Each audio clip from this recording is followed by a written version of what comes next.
নমস্কার, দেখছেন এবিপি আনন্দ। আমি অমৃতা রয়েছে আপনাদের সঙ্গে। শুরু করছি আনন্দ সকাল।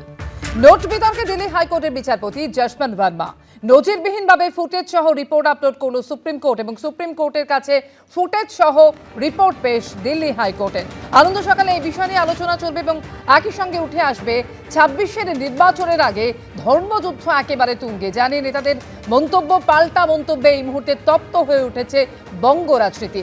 এই প্রত্যেকটি বিষয় নিয়ে আলোচনা করব। যারা রয়েছেন, প্রথমেই পরিচয় পর্বটা সেরে নিয়ে আমাদের সঙ্গে রয়েছেন রাধামোহন রায়, রয়েছেন সর্বরী মুখোপাধ্যায়, কৌস্তব চট্টোপাধ্যায় এবং মহানন্দা কাঞ্জিলাল রয়েছেন আমাদের সঙ্গে।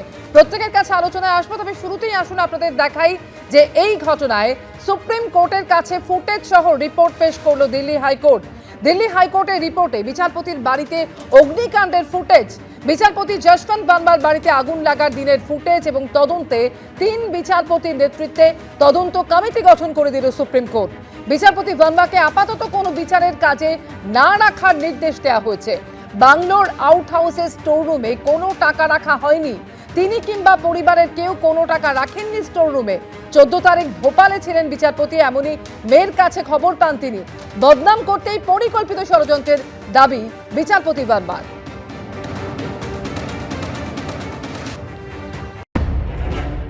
দিল্লি হাইকোর্টের বিচারপতি যশবন্ত বর্মার বাড়ি থেকে প্রচুর পরিমাণ টাকা উদ্ধারের অভিযোগে তোলপাড় গোটা দেশ। আর এই ঘটনাই এবার চাঞ্চল্যকর মোড় নিল। গোটা অভিযোগ খতিয়ে দেখতে দিল্লি হাইকোর্টের প্রধান বিচারপতিকে নির্দেশ দিয়েছিলেন সুপ্রিম কোর্টের প্রধান বিচারপতি সঞ্জীব খান্না। নজিরবিহীনভাবে দিল্লি হাইকোর্টের প্রধান বিচারপতি দেওয়া সেই রিপোর্ট এবার সুপ্রিম কোর্টের ওয়েবসাইটে আপলোড করা হলো।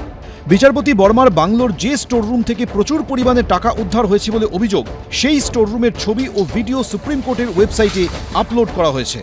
ছবিতে দেখা যাচ্ছে দমকল বিভাগের কর্মীরা আগুন নেভানোর পর স্টোররুমের বিভিন্ন অংশ খুঁটিয়ে খুঁটিয়ে দেখছেন। আর তাতেই দেখা যাচ্ছে প্রচুর সংখ্যক নোটের মতো দেখতে পোড়া সামগ্রী মেঝেতে পড়ে রয়েছে। সেগুলো সরিয়ে দেখছেন দমকল কর্মীরা। 14 मार्च को आग लगी थी। उस दौरान वहां पर जो फायर ब्रिगेड के लोग और पुलिस के लोग जो गए थे, उन्होंने जो वीडियो बनाया था और जो फोटो खींचे थे, जो आउट हाउस था, एक तरह से स्टोर रूम था, उसको भी सुप्रीम कोर्ट ने सार्वजनिक कर दिया है। এই ছবি ও ভিডিও 14 তারিখ অর্থাৎ দোলের দিনের। বিচারপতি বর্মার বাড়িতে যখন আগুন লাগে, খবর পেয়ে সেখানে পৌঁছয় দমকল। তারা আগুন নেভায়। এটি সেই সময়কারী ছবি। 15 তারিখ এগুলি দিল্লি হাইকোর্টের প্রধান বিচারপতি DK উপাধ্যায়কে পাঠান দিল্লির পুলিশ কমিশনার সঞ্জয় অরোরা। দেশের প্রধান বিচারপতিকে দিল্লি হাইকোর্টের প্রধান বিচারপতি যে রিপোর্ট পাঠিয়েছেন তাতে তিনি লিখেছেন, প্রাথমিকভাবে তদন্তের ভিত্তিতে আমার মনে হচ্ছে যারা এই বাংলোতে থাকেন তারা বাড়ির পরিচারক, বাগানের মালি এবং CPWDর কর্মচারীরা ছাড়া ওই স্টোররুমে অন্য কারো পক্ষে ঢোকা সম্ভব নয়। তাই আরও গভীরে গিয়ে এই ঘটনার তদন্ত করা উচিত। আগুন নেভানোর পর বিচারপতি বর্মার বাংলোর যে স্টোররুমের ছবি ও ভিডিও সুপ্রিম কোর্টের ওয়েবসাইটে আপলোড করা হয়েছে তা নিঃসন্দেহে চাঞ্চল্যকর। দিল্লি হাইকোর্টের প্রধান বিচারপতির তদন্ত রিপোর্টে আরও বলা হয়েছে, বিচারপতি যশবন্ত বর্মা দাবি করেছেন তাঁর বাংলোর আউট হাউসের স্টোররুমে তিনি বা তার পরিবারের কোনো সদস্য কখনোই কোনো টাকা রাখেননি। এই সম্পর্কে তিনি কিছু জানেন না। টাকা তাঁর বলে যে অভিযোগ করা হচ্ছে তা সম্পূর্ণ ভিত্তিহীন। বিচারপতি বর্মার আরও দাবি, তাকে বদনাম করার লক্ষ্যে এটা একটা পরিকল্পিত ষড়যন্ত্র। তদন্ত রিপোর্টে দিল্লি হাইকোর্টের প্রধান বিচারপতি জানিয়েছেন, বিচারপতি যশবন্ত বর্মা তাকে বলেছেন 14 তারিখ যখন আগুন লাগে তখন তিনি ভোপালে ছিলেন। মেয়ের কাছ থেকে আগুন লাগার খবর পান। যখন দিল্লি হাইকোর্টের প্রধান বিচারপতি আগুনে পুড়ে যাওয়ার স্টোররুমের ছবি দেখান, তখন বিচারপতি বর্মা আশঙ্কা প্রকাশ করেন যে তাঁর বিরুদ্ধে ষড়যন্ত্র করা হয়েছে। বিচারপতি যশবন্ত বর্মার বাড়ি থেকে প্রচুর পরিমাণে টাকা উদ্ধারের যে অভিযোগ উঠেছে তার পূর্ণাঙ্গ তদন্তের জন্য 3 সদস্যের তদন্ত কমিটি গঠন করেছেন দেশের প্রধান বিচারপতি সঞ্জীব খান্না। সেই তদন্ত কমিটিতে রয়েছেন পাঞ্জাব ও হরিয়ানা হাইকোর্টের প্রধান বিচারপতি শিল নাগু, হিমাচল প্রদেশ হাইকোর্টের প্রধান বিচারপতি GS সান্ধাওয়ালিয়া এবং কর্ণাটক হাইকোর্টের বিচারপতি অনু শিবরামন। বিচারপতি যশবন্ত বর্মাকে আপাতত বিচার সংক্রান্ত কোনো কাজ না দেওয়ার জন্য দিল্লি হাইকোর্টের প্রধান বিচারপতিকে নির্দেশ দিয়েছেন দেশের প্রধান বিচারপতি। এবিপি আনন্দ। আমি রাধামোহন বাবুকে দিয়ে আলোচনা শুরু করব। রাধামোহন বাবু, দিল্লি হাইকোর্টের রিপোর্ট সুপ্রিম কোর্টের কাছে ফুটেজ সহ পেশ করা হলো। হাইকোর্টের সেই রিপোর্ট সুপ্রিম কোর্টের ওয়েবসাইটে আপলোড করা হলো এবং 3 সদস্যের তদন্ত কমিটিও গঠন করে দিল সুপ্রিম কোর্ট। নিঃসন্দেহে এ তো দেশের ইতিহাসে এক নজিরবিহীন ঘটনা। না, সেটা ঠিকই কথা বলছেন, কিন্তু তারা এর আগেও আমরা একটু ফ্ল্যাশব্যাকে চলে যাই। আমরা দেখেছি জাস্টিসরা এসে ওপেন মিডিয়া করছে, যেমনি আপনি রঞ্জন গগৈ দেখে নিন, ঠিক আছে, উনি মিডিয়া করলেন অনেক কিছু, যেটা প্রোটোকল আছে, যেটা জাস্টিসরা করতে পারেন না। তারপরে অনেকগুলো জাজমেন্ট ডেলিভার করলেন, একটা পার্টিকে বেনিফিট করলেন, তারপরে কোথায় চলে গেলেন, এমপি রাজ্যসভা হয়ে গেলেন, বিজেপির এমপি। তারপরে আপনি চলে আসুন আমাদের কলকাতাতে অভিজিৎ গঙ্গোপাধ্যায়, উনি এসএসসি টিচার স্ক্যাম যে মামলাটা হয়েছিল, যেটা অ্যালেজড, হ্যাঁ মানে অ্যালিগেশন আছে, এখনও প্রমাণ হয়নি, সেটা নিয়ে অনেক বড় বড় অর্ডার, অনেক কিছু, রোজ নিউজ পেপারে, রোজ নিউজ চ্যানেলে ওনাকে দেখানো হচ্ছে ফেমাস একটা জাজ হয়ে গেল, একটা ভগবানের হয়ে গেছিল ক্যান্ডিডেট জেনারেল। তারপরে কি হলো, হঠাৎ করে ভগবানটা শয়তান হয়ে গেল, আর উনি এমপি লোকসভা বিজেপির হলো। তো জিনিসটা কি বলুন তো, দেখুন সবাই খারাপ না, কিন্তু সবাই ভাবার ভালোও না। তো জিনিসটা হচ্ছে এইগুলো, যে জিনিসটা হচ্ছে এবারে একটা রাইট টাইম এসছে। আমার মনে হয় কলেজিয়ামকে আর সুপ্রিম কোর্টের চিফ জাস্টিস এটা ডিসাইড করা খুব দরকার, যে জাজেসদের যে প্রোটোকল, যে জাজেসরা ওপেন যে এগুলো এসে যে মিডিয়া বাইট দেওয়া বা এইসব করা, এটা একটা প্রোটোকলে একটা স্টার্ন অ্যাকশন নেওয়া উচিত। একেবারে স্বল্পনীতির কাছে আসবো। স্বল্পনীতি, যে ঘটনা ঘটেছে এবং যে অভিযোগ উঠেছে তা নিঃসন্দেহে চাঞ্চল্যকর একটা মোড় নিল বলা যায়, এবং শুধু তাই নয়, একদিকে সুপ্রিম কোর্টের প্রধান বিচারপতি যেমন এই নিয়ে নির্দেশ দিয়েছেন, 3 সদস্যের তদন্ত কমিটি গঠন করে দেওয়া হয়েছে, একই সঙ্গে বিচারপতি ভার্মাকে আপাতত বিচারের সমস্ত রকম কাজ থেকে দূরে থাকার নির্দেশ দেওয়া হয়েছে। দেখুন, দেশের সর্বোচ্চ আদালত এবং তার যিনি সর্বোচ্চ দায়িত্বে রয়েছেন, তিনি যেটা মনে করেছেন তারপরে তো কোনো কথা হতে পারে না। তবে এটাও ঠিক যে মানে একমাত্র গোটা পরিস্থিতিতে দাঁড়িয়ে দেখা যায় যে আইনি ব্যবস্থার উপরেই মানুষের সবথেকে বেশি ভরসা। সেই ভরসাস্থলটা যেন কোনোভাবেই নষ্ট না হয়ে যায়, সেটা দেখার দায়িত্ব যেমন সর্বোচ্চ আদালতের সর্বোচ্চ দায়িত্বে থাকা মানুষটিরও, তেমনি তার সঙ্গে সঙ্গে সচেতন নাগরিকদেরও। সুতরাং আমারও তাই মনে হয়, যতক্ষণ না এই তদন্তের সর্বাঙ্গীন বিষয়টা সামনে আসছে, ততক্ষণ পর্যন্ত এই বিষয় নিয়ে নিজস্ব মন্তব্য না করে বরং সঞ্জীব খান্না যে ব্যবস্থা নিয়েছেন, 3 সদস্যের যে কমিটি গঠন করেছেন, সেই বিষয়টার দিকেই চোখ রাখা উচিত। একেবারে বাকিদের কাছেও আসবে এবং অবশ্যই প্রতিক্রিয়া নেব। তবে তার আগে আপনাদের শোনাবো যে অবসরপ্রাপ্ত বিচারপতি সুপ্রিম কোর্টের অশোক গঙ্গোপাধ্যায় কি বলছেন এই ঘটনা প্রসঙ্গে। এটা অত্যন্ত ব্যতিক্রমী ঘটনা, এবং এই ঘটনাতে মানুষের মনে বিচার বিভাগের প্রতি যে আস্থা এখনো আছে, সেই আস্থাটা একটা টাল ধরেছে। মানে মানুষ ভাবছে কোথায় যাব। এই পদক্ষেপ যেটি নিয়েছেন এখন বর্তমান সুপ্রিম কোর্ট, সেটাই সঠিক পদক্ষেপ, যে তার বিরুদ্ধে একটা 3 জন জজের কমিটি করেছেন।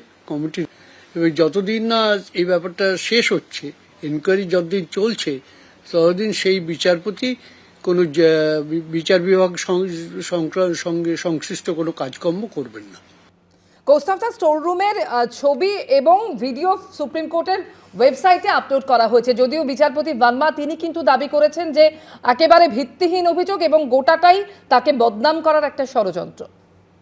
খুবই অনভিপ্রেত ঘটনা, ভাবা যায় না সাধারণ মানুষ আইন বিচার কার কাছে পাবে, কিন্তু এটা তো হচ্ছে। হামলা, নেতা, মন্ত্রী, বিচারপতি, আমার লার্নেড ফ্রেন্ড তো উকিল রাধারমন, ও সব রাধামোহন সব খুঁজে পেয়েছে, কিন্তু কেষ্টর খাটের তলার, মানে পার্থ তো কেষ্টই কলির যুগে কেষ্ট পার্থ, তার খাটের তলার টাকাটা মাঝে কথা বলো না ভাই, তোমার মাঝে আমি কথা বলিনি, ফুট কাটিনি, ইনস্টলমেন্টে ডিস্টার্ব করো না।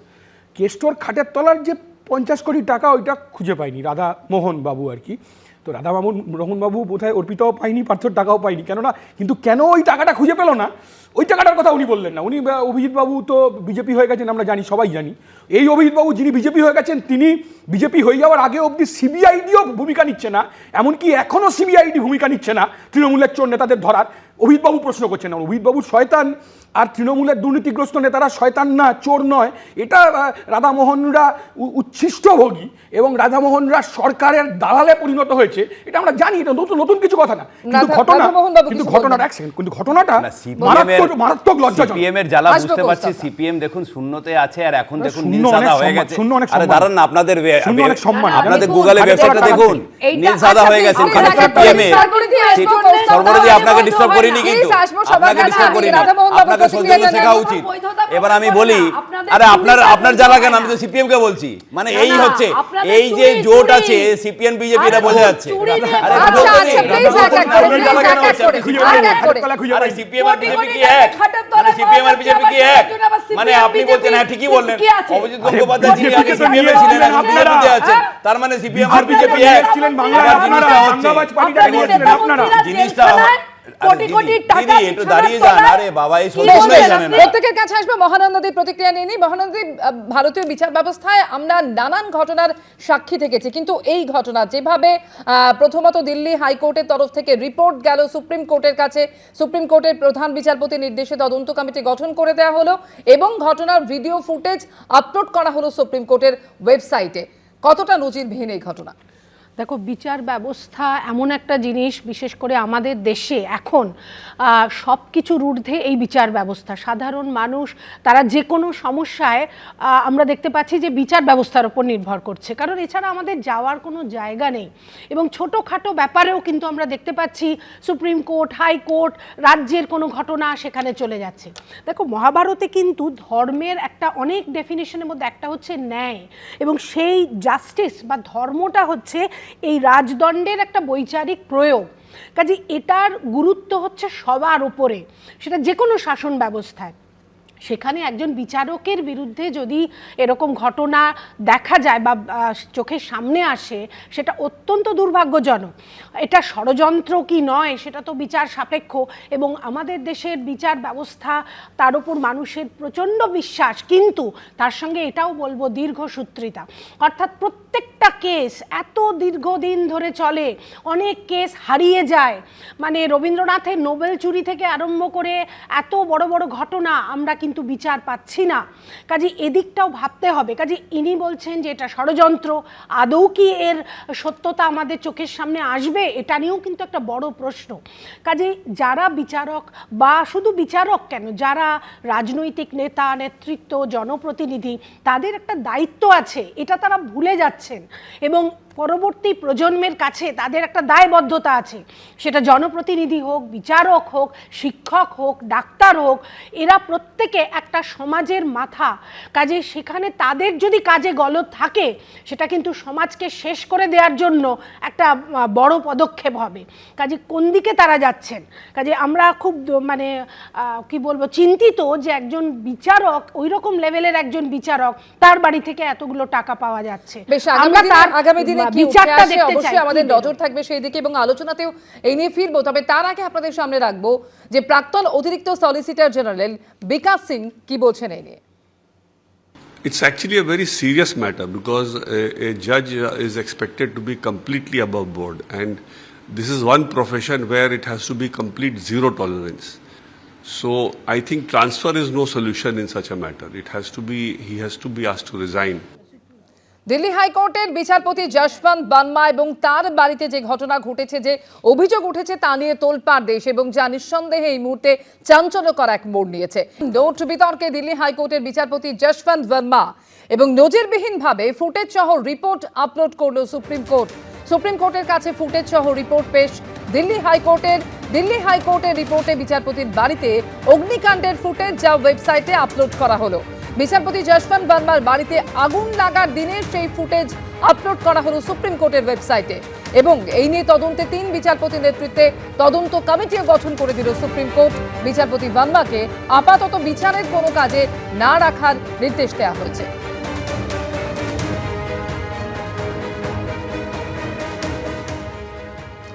রাজ্যসভার সাংসদ এবং সুপ্রিম কোর্ট বার অ্যাসোসিয়েশনের সভাপতি কপিল সিব্বাল কি বলছেন এই গোটা ঘটনা সম্পর্কে, রাখবো আপনাদের সামনে।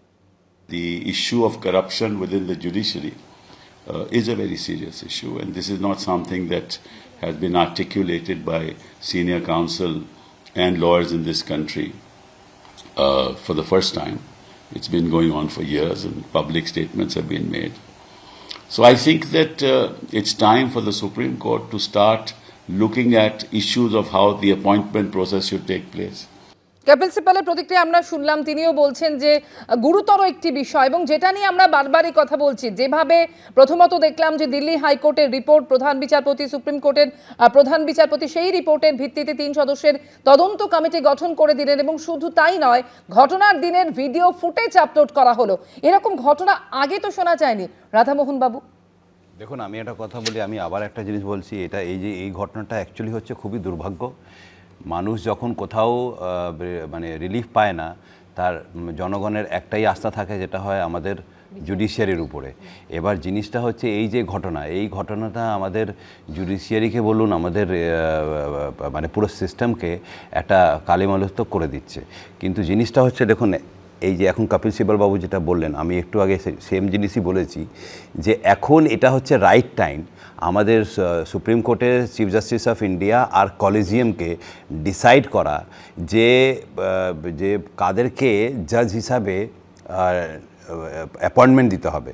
এই জিনিসটা তাহলে কি বলুন তো, দেখুন, একটা জাস্টিস, একটা জাজ, ও পুরো মানে নিউট্রাল হবে ফার্স্ট। সেকেন্ড হচ্ছে যে এই যে মিডিয়া বাইট দেওয়া, তারপরে এই জনগণের সঙ্গে যে এই যে ইতিহার বা কথা বলা, এইসব পুরো বন্ধ করে দেওয়া উচিত। একটা জাস্টিসের একটা স্ট্রিক্ট প্রোটোকল হওয়া উচিত। এটা নিয়ে তিনটে কমিটি, মানে 3 জনের কমিটি করা হয়েছে, কিন্তু আমার একটাই আছে যে এই যে মানে যে ফুটেজটা দেখানো হচ্ছে, এটা কিন্তু খুব বাজে এফেক্ট দেবে জনগণের মাইন্ডে। কৌস্তবদা, আমি তো ওর সাথে এই প্রশ্নে তো একমত, 100% একমত। আমি বলছি যে মানুষ কোথায় যাবে? মহানন্দী কথাটা বলেছে, জনগণ কার কাছে যাবে, কে বিচারপতি? আসলে এটা হচ্ছে নয়া উদারবাদের এফেক্ট, আসলে ভোগবাদ। আসলে একটা মানুষের উল্টো দিক থেকে যদি আমি বলি, একটা মানুষের কত টাকা লাগে এক জীবনে বাঁচতে? ওখানে যা টাকার তারা দেখা যাচ্ছিল, 50 কোটি 60 কোটি টাকার নেতা, মন্ত্রী, আমলা, তাহলে গরিব মানুষের অবস্থা খারাপ হচ্ছে। ভারতবর্ষের 1% মানুষের অনেক আছে, আর 99% মানুষের পেটে গামছা। আমরা তো এই কথাটাই বলছি বামপন্থীরা, যে মানুষকে, নিচের দিকের মানুষকে, একেবারে ডাউন রটেন পিপল, গরিব গুবড়ো মানুষগুলোকে, তাদের জন্য ব্যবস্থা করো। কিন্তু সেই মানুষগুলো যদি দেখে যে এইরকম আইনসভার প্রধান, বিচারপতি, ডাক্তার, ইঞ্জিনিয়ার, বড় পোস্টে যারা আছে, আমলা, নেতা, মন্ত্রী, তাদের কাছে গুচ্ছ টাকা, আর গরিব মানুষের কাছে কিছু নেই, এর থেকেই কিন্তু এই বৈষম্য যত বাড়ছে, গরিব আর বড়লোকের ফারাক যত বাড়ছে, আর তার সাথে উৎকোচ, ঘুষ, এটা সাধারণ মানুষের অবস্থা আরও খারাপ হচ্ছে এবং দেশের অর্থনৈতিক পরিস্থিতি আরও খারাপের দিকে যাচ্ছে। এবং এটা একটা মানসিকতা, ভোগবাদের মানসিকতা, যা অত্যন্ত খারাপ। সর্বরীতির প্রতিক্রিয়া নেব। হ্যাঁ, আসলে সুসময় নিয়ে আলোচনা হচ্ছে তো। সুসময়, যদিও কৌস্তব বললেন যে একটা সুসময়ের কথা, সবাই আমরা প্রত্যাশী যে সেই সঠিক সময় এবং সঠিক ব্যবস্থা, সেটা শাসনে হোক, বিচারে হোক, জনজীবনে হোক, সামাজিকতায় হোক, যেখানে একটা সমবন্টন থাকবে।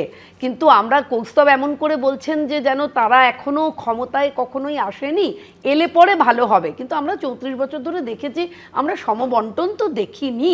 আমরা যার জন্যে দেখেছিলাম যে মানে অনেক কলকারখানা বন্ধ হয়ে গেছিল, অনেক মানুষ তাদের রুটি রুজি চলে গেছিল। আমরা আমাদের ছোটবেলা থেকে, মানে যখন বড় হলাম আর কি, তখন আমরা দেখেছিলাম ব্যবসা, না আমি শেষ করে নি কৌস্তব, ধূপের ব্যবসা করতেন, কারখানা বন্ধ হয়ে গেছে। এখন কথা হচ্ছে যে এই তৃণমূলের 13 বছরে, দেখুন, এটা তো চোরেদের রাজত্ব হয়ে গেছে। আপনারা তো ডাকাত, চোরেদের রাজত্ব। আপনারা ডাকাত। ব্যাপক স্ক্যামটা কোথায় হয়েছে জানেন তো? মধ্যপ্রদেশ, আমি কিন্তু কথা বলিনি। কিভাবে বের করা হয়েছিল, ধার ধাক্কা দিয়ে সিএম পোস্ট থেকে নামানো হয়েছিল, মনে আছে? ব্যাপক স্ক্যামটা কার আমলে হয়েছিল? তাহলে আপনি বলছেন কেন? আপনারা তো ডাকাত। আপনারা কি করছেন? আপনারা জুডিশিয়ারিকেও ছাড়ছেন না। রঞ্জন গগৈকে এমপি লোকসভা, রাজ্যসভা করে দিয়েছেন কেন? কি দরকার ছিল? আপনাদের কাছে কি সব জিনিস কি আপনারা কিনে নেবেন নাকি? আপনারা ডাকাতি বন্ধ করুন। যেটা আমরা বারবার বলছি যে আগামী দিনে অবশ্যই তদন্তে কি উঠে আসে সেই দিকে আমাদের নজর তো রাখতেই হবে। কিন্তু যে ঘটনা ঘটেছে এবং যে অভিযোগ উঠেছে এবং তার পরিপ্রেক্ষিতে যেভাবে সুপ্রিম কোর্টের যে পদক্ষেপ আমরা দেখলাম, নিঃসন্দেহে ভারতীয় বিচার ব্যবস্থার ইতিহাসে একটা নজিরবিহীন ঘটনা, যেটা বারবার আমরা বলছি। একেবারেই তাই। এবং একটু আগে কৌস্তব যেটা বলল যে অসাম্যটা এমন জায়গায় পৌঁছে গেছে ভারতবর্ষে, বিশ্বের নিরিখে সেটা একটা দ্রষ্টব্য ব্যাপার হয়ে গেছে। অর্থাৎ 1% মানুষের হাতে 40% ওয়েলথ অফ দ্য কান্ট্রি। মানে এই যদি অবস্থা হয়, অর্থাৎ উপরের স্তরের যে সমস্ত মানুষ তাদের সম্পদ আয় উত্তরোত্তর বাড়ছে, বিশেষ করে কোভিডের পর থেকে। আর যারা নিচে রয়েছে তারা চাকরি পাচ্ছে না, বেকারত্ব একটা সাংঘাতিক জায়গায় চলে গেছে। এবং তারা দেখছে, সব কিছুই তো দেখছে তারা, যে এইভাবে মানে তারা নোটের মানে স্তূপ বেরোচ্ছে এক একজনের বাড়ি থেকে। এবং তারা কারা? তারা ব্যবসায়ী নয়, তারা অন্য কোনো প্রফেশনে নয়, তারা অ্যাকচুয়ালি কেউ জনপ্রতিনিধি, কেউ বিচারক, শিক্ষক, ডাক্তার। আমি বারবার বলছি এদের কিছু দায়বদ্ধতা আছে। শিক্ষকের যেমন নীতিবোধ থাকাটা দায়িত্বের মধ্যে পড়ে, সে একটা সমাজের মেরুদণ্ডকে তৈরি করছে, বাচ্চাদের ছাত্রদের তৈরি করছে। তার যদি নীতিবোধ না থাকে তো সে কী শেখাবে? সেরকম বিচারকতায়, বিচারক যে যাকে মানুষ ভগবানের জায়গায় বসাচ্ছে এবং বিচারের জন্য আসছে, ন্যায় অন্যায়ের বিচার করার দায়িত্ব তার হাতে তুলে দিচ্ছে, তার বাড়ি থেকে যদি তারা নোট বেরোয় তাহলে তো সেটা দুর্ভাগ্যের ব্যাপার। সেটা ঠিক কি বেঠিক সেটা পরে আসবে সামনে, যদি আসে। সেটা নিয়েও আমি বারবার বলছি যে সেটাও বড় প্রশ্ন চিহ্নের মুখে। কিন্তু এটা একেবারে কাম্য নয়। কাজেই তাদের এটা দেখতে হবে, তার বাড়ি থেকে পাওয়া গেছে সে জানে না, এটা তো হতে পারে না। ষড়যন্ত্র, কিসের ষড়যন্ত্র? কেনই বা তার বিরুদ্ধে এত বড় ষড়যন্ত্র হবে যে কোটি কোটি টাকা তার বাড়িতে কেউ রেখে আসছে? কাজেই এই সব কিছুই না ভীষণ একটা দ্বন্দ্বের মধ্যে রয়েছে। সাধারণ মানুষের রুটি রুজি এইসব নিয়ে আমরা আলোচনা করতে পারছি না, আমরা আলোচনা করছি দুর্নীতি নিয়ে। এটাও হচ্ছে আরেকটা দুর্ভাগ্যের বিষয়। অনেক কিছু আলোচনা করার আছে। বর্তমান পরিস্থিতিতে সেটা বারবার আমরা দেখতে পাচ্ছি। এবং যে ঘটনা ঘটে গিয়েছে তার পরিপ্রেক্ষিতে সুপ্রিম কোর্টের যে নির্দেশ, 3 বিচারপতি তদন্ত কমিটি গঠন, অবশ্যই তদন্তে আগামী দিনে কি উঠে আসে তা সময়ই বলবে। একটা বিরতি সময় হয়েছে, বিরতির পর ফিরে আসবো। 26-এর নির্বাচনের আগে ধর্মযুদ্ধ কিন্তু একেবারে তুঙ্গে, জানে নেতাদের মন্তব্য এবং পাল্টা মন্তব্য রাখবো আপনাদের সামনে। ফিরে আসছে বিরতির পর, সঙ্গে থাকুন।